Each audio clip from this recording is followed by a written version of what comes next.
Striper's another way. Quality of life, diversity, tolerance, an abundance of good water. We don't want to be the lowest cost state. We want to be a reasonable cost state, but have the value proposition that you get what you pay for. And part of this is reminding people that you get what you pay for, and that we have a wonderful state. And so I'm just going to stop there because I'm feeling pretty good about Connecticut.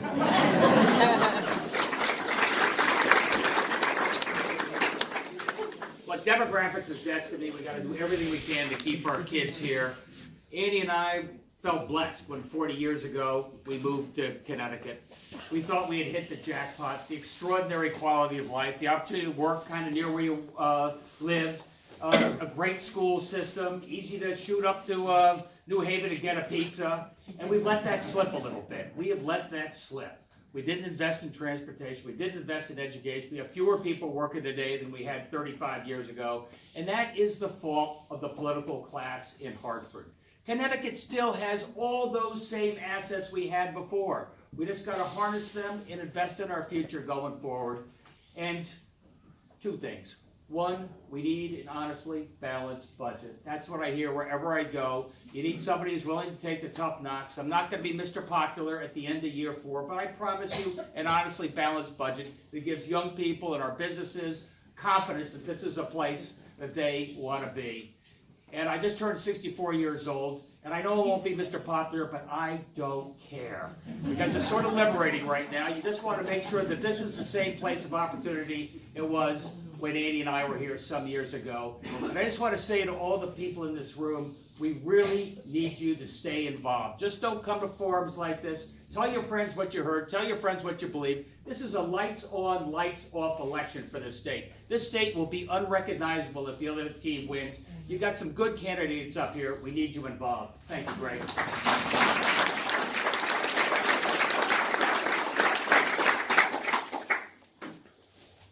You know, everybody talks about Connecticut being sandwiched between New York and Boston.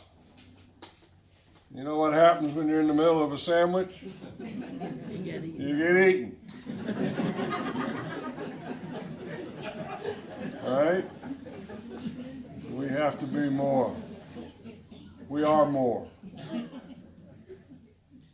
This state works. People get up and go to work every day. There's a thing called a value proposition with government. It's drifted away from us. Doesn't matter whose fault it is. It's drifted away. We have to bring it back. You can go to Mississippi or Tennessee. It doesn't work. I grew up in a county in Tennessee. It's about half the size of Connecticut, and they got one deputy. That's one deputy from Greenwich to Hartford. You want that? Of course we don't want that. That isn't what we have. We have an awesome state. We have more state parks than New York has.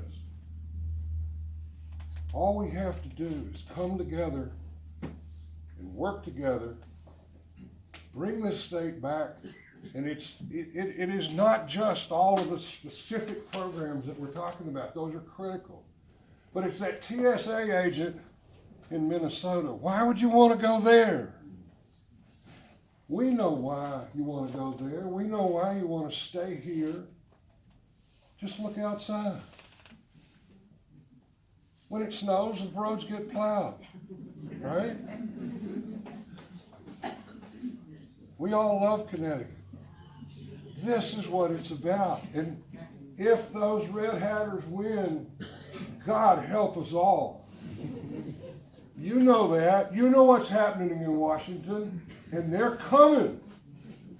We have to stand up and block them and stop them, and we have to stay blue, and only you can do that. Thank you.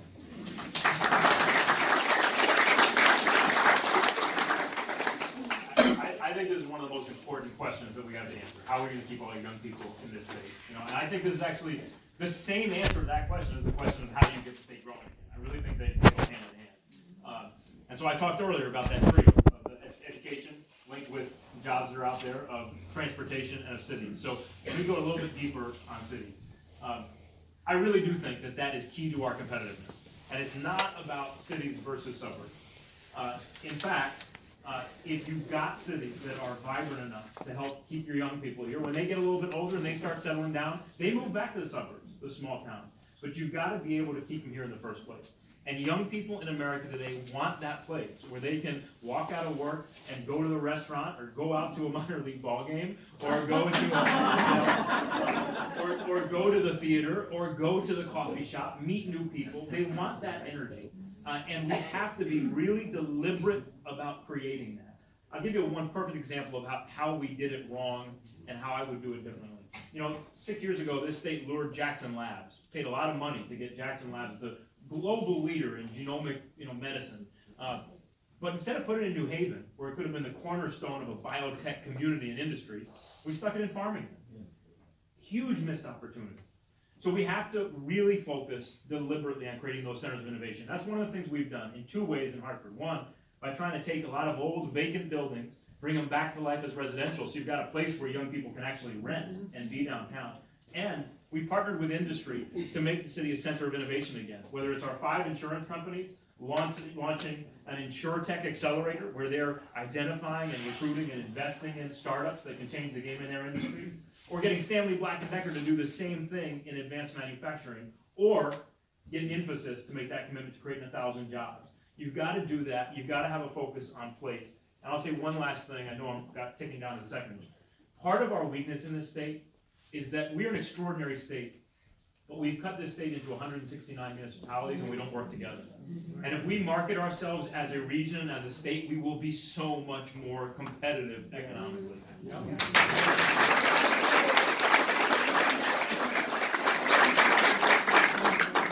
So, Mr. Moderator, just a question, since we're right before 4 o'clock, so I assume this is the closing? No, actually, we're gonna give everybody a 1-minute elevator pitch after this.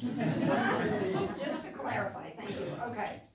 Why is Connecticut a great place, and how do we keep our young people here? I think I mentioned that 2 of our 3 children went to New York. I do want to say that our son graduated from Emerson, and he did come back to Connecticut. And so I'm batting 1 for 3. So here's what I have said to young people. Connecticut and Hartford has a recognized IT hotspot from the Brookings Institution. We have wonderful incubators in Hartford, in New Haven, at the University of Connecticut, at Storrs. We have some great cities. Some of my colleagues were bragging on their cities, so I'm going to brag about my hometown in Middletown. We have a beautiful Main Street. It has become a restaurant mecca for people from all over the state and actually the country. We have apartment buildings just a block off of Main Street, so people can walk to work and enjoy the nightlife, movie theaters. All these things are important for young people who are looking for a new place to live and work. We have beautiful resources, our beautiful shoreline, the lakes in this area, our forests and parks. So we need young people to come here, and if we do some of the things all of us have talked about, we will get there. Thank you. This is the very question that brought me into this race, and it comes back to where I started, opportunity. The last 3 generations of my family have enjoyed opportunity here in Connecticut. My grandparents on my mother's side came from Ireland and got jobs in the 1940s as a groundskeeper for my grandfather at Pratt & Whitney, as a factory worker for my grandmother at Pratt & Whitney. My father, same thing, came 52 years ago this past January from Ireland himself, and was able to buy and operate his own small landscaping business here in Connecticut, which for me meant cutting a lot of grass growing up. But my brother and 2 sisters and I, same thing. Growing up in East Hartford, attending public schools, getting my first opportunity with a job at Beefsteak Charlie's, washing dishes at 15. Got promoted to busboy though, so. But it really is a multi-pronged approach, and it's in my economic plan, and I'll mention a few things. It's more and better paying jobs. It's infrastructure like we already talked to. It's investing in businesses, being an economic partner, an economic driver of growth here in Connecticut for small businesses to start, and inspiring that entrepreneurial spirit once again here in Connecticut that used to be when Pratt & Whitney was a startup.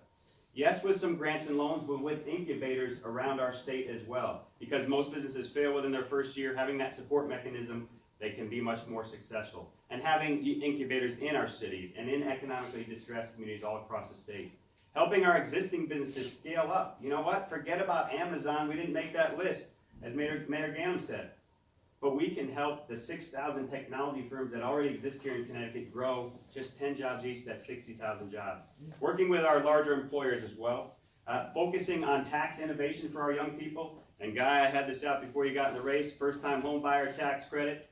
Income tax credits for up to 5 years for young people who graduate here in Connecticut and stay here in Connecticut as well. Tourism, we've been declining our investment in tourism for too long. That brings in revenue, that brings in people, that brings in energy to our great state. And vibrant cities, as Mayor Bronin talks about as well, as in my economic plan. We can do this. It's a multi-pronged approach, it's a long-term plan. We need the energy and the leadership to bring it to bear. Thank you. Tony and I have a lot in common. Well, one thing, I started washing dishes too. That was my first job. Family started with a garden center. You've already heard my manure and shoveling manure and politician jokes, so I'll save that one for another time. But you know, I'm actually bullish on Connecticut for a lot of reasons, despite our challenges. Maybe I'm the guy that sees the glass half full, even despite our challenges, having taken on the underdog status and trying to take on a bankrupt city and moving it forward and all that. But on a personal note, I guess I'm third generation here. Many of you, I don't know, first, second, or third, but they came, landed in Bridgeport, my grandparents, 8 kids, and my father had me and 7 siblings as well. We grew up in large part in Bridgeport, trying to struggle. They moved to a small town, a little bigger than Roxbury, Easton, Connecticut, which you probably never heard of. My kids, I have 3 children now, and one just graduated from UConn, my daughter. And I have a son who's in college in upstate New York. I think he thinks, because I gave him a few bucks, he majors in baseball. I got to bring him back. But I have one in high school as well. And he's a junior in high school. And so the future is real to me, not just as a mayor or candidate for governor. So it's real about them staying in Connecticut, because I love, like we do, we all love our children. We want them close, right? But I'm bullish because I've seen what we can do, even in tough places like our big cities, like Bridgeport. Millennials are moving back, actually, to downtown Bridgeport. Our population's actually been going up slightly because we refurbish some of the beautiful buildings, as we have Live Nation coming in to bring entertainment. Restaurants are growing there. We're building on the public transportation that we have. We need to do more, whether it's the train station or the ferry. Of course, we need to fix the I-95 transportation, but in creating jobs. So that's what I think we need to do. It's good quality opportunities for them, I think, in our cities. As I said before, and I'll sit down and I say it again, those cities, our great cities, are the engines that we need to look to drive this new Connecticut economy. Thank you very much.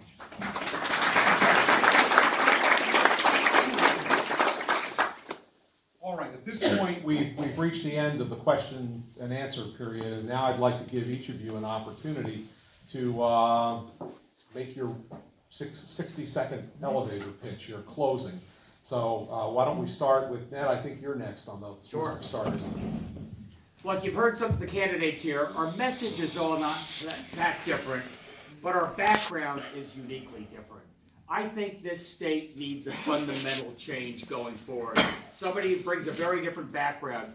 Sean mentions the entrepreneurial spirit. How about for the first time in history of the state, you have somebody who started a business, created jobs, knows how to work with labor, knows how to work with business to get this state going again. That would be a change that would be meaningful to you. I'll tell you something else. It also gives us the best chance to win in November. One of the top candidates on the Republican side said Lamont will be the toughest Democrat for us to beat. And my friend George Jepson, the Attorney General, said Lamont gives us the best chance to win. Depends on what hat you're wearing there. But we want to win, and we want Connecticut to start winning again. And I ask you to take that chance that we need to make the fundamental change to turn around the state that we all love and believe in, and is going through some tough times right now. Thank you.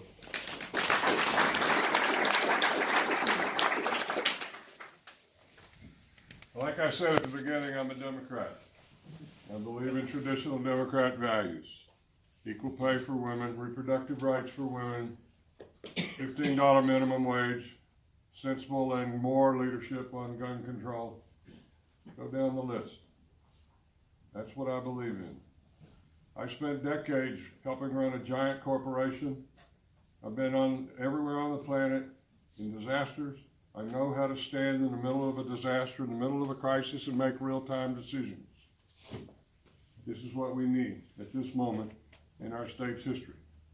We need calm, deliberate, thoughtful, progressive leadership that will protect the state from the harm that's being caused by the Trump people, but also worry about the most vulnerable in our society. We are Democrats. That's what we believe in, and that's what we all practice. And we have to stand together, or the most vulnerable will be the most vulnerable. Thank you. Paul, thank you so much again. We talked a lot about policy, so I just want to tell you a little bit about myself. First of all, I'm a dad. My wife Sarah and I have 3 little kids. They're 8, 6, and 4. I am a veteran. I served in Afghanistan as a Navy intelligence officer. I served for 4 years in the Obama administration at the U.S. Treasury Department for President Obama's first term. And I served for 2 years as the chief legal counsel to the governor before becoming mayor. As mayor, in addition to battling through our fiscal challenges, I've been proud to stand up to the Trump administration as they bullied cities on immigration.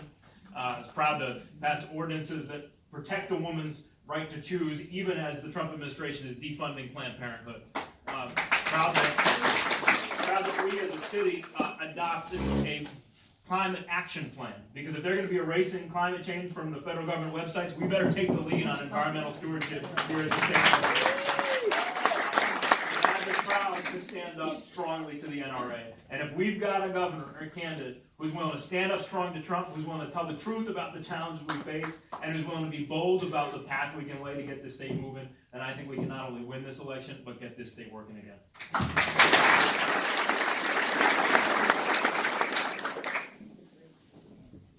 Good afternoon. Thank you for listening to us. We are Democrats and we need to win. And this is a very critical moment. You have the opportunity to choose the right leader. And by the way, we've seen what happens when you send someone to an important job and they have not one whit of government experience. So I'm proud to bring 12 years as Secretary of the State with a track record of getting difficult things done. And I'm proud to bring the past 7 years of private sector business experience, helping more than 80 Connecticut companies grow thousands of good paying jobs. That is what a governor is going to be helping us do.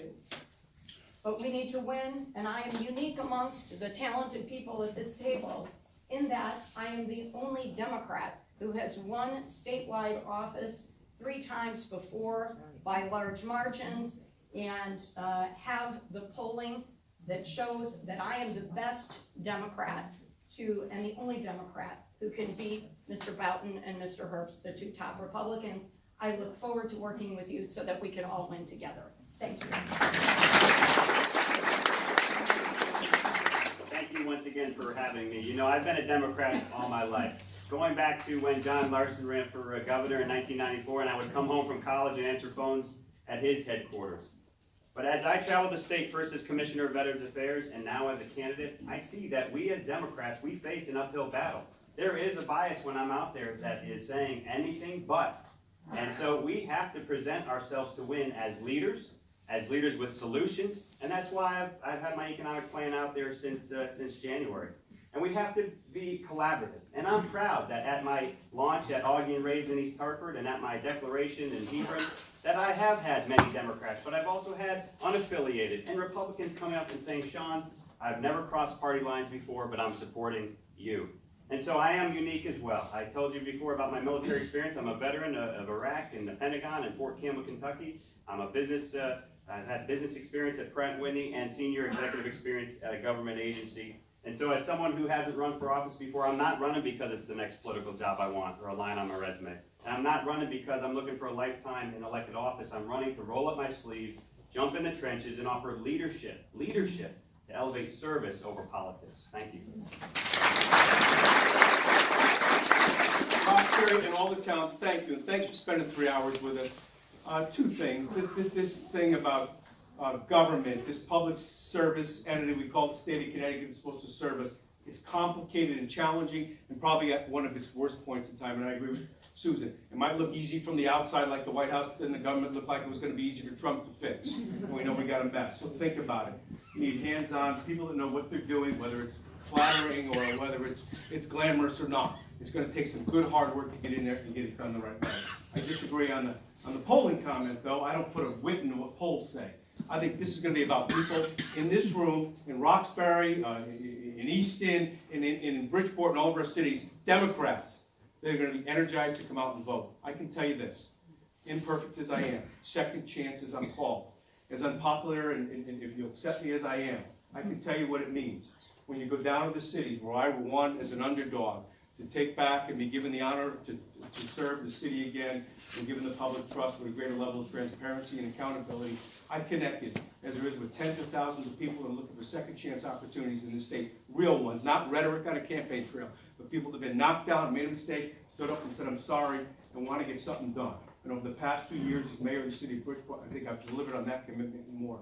I think I'm the best skilled, the best prepared, and with the best experience to lead Connecticut again, and to get the votes out in those cities for Democrats so we can be sure this thing doesn't go the wrong way. God forbid. Thanks very much. Thank you for having us here. Thanks for the energy. We can do this. We can do this. I am the proven progressive problem solver. I talked to you a little bit about that. I'm proud of my public service. I'm proud of the volunteering, the appointed elective office that I've done. I think our relative would be proud of what I've done 130 years later, where we're going on this. And we need that, someone that can get into office and on day one be able to run the government. While I disagree with the Republicans that the sky is falling, it is cracked. We need someone to show up on day one that can deal with a legislature that understands how to do this. When I see things that don't work, like we didn't have health care, public health care, I was there in the Senate, we passed Sustanet, our public option. If Washington doesn't want to give us health care, we will do it for our people here in Connecticut. We need to reclaim the progressive values. Progressive values are fiscally responsible values. The 40-hour work week, child labor laws, minimum wage, Medicare, Medicaid, that's because of Democrats, because of progressives, because of us. We have to take that back. We can do it and remind people that we are the party of opportunity, of leveling the playing field. And to us, equal justice under the law, and not just words that are carved in the side of some big stone building, but because of what we do, what you do on the ground, we breathe life into them. That's how we win.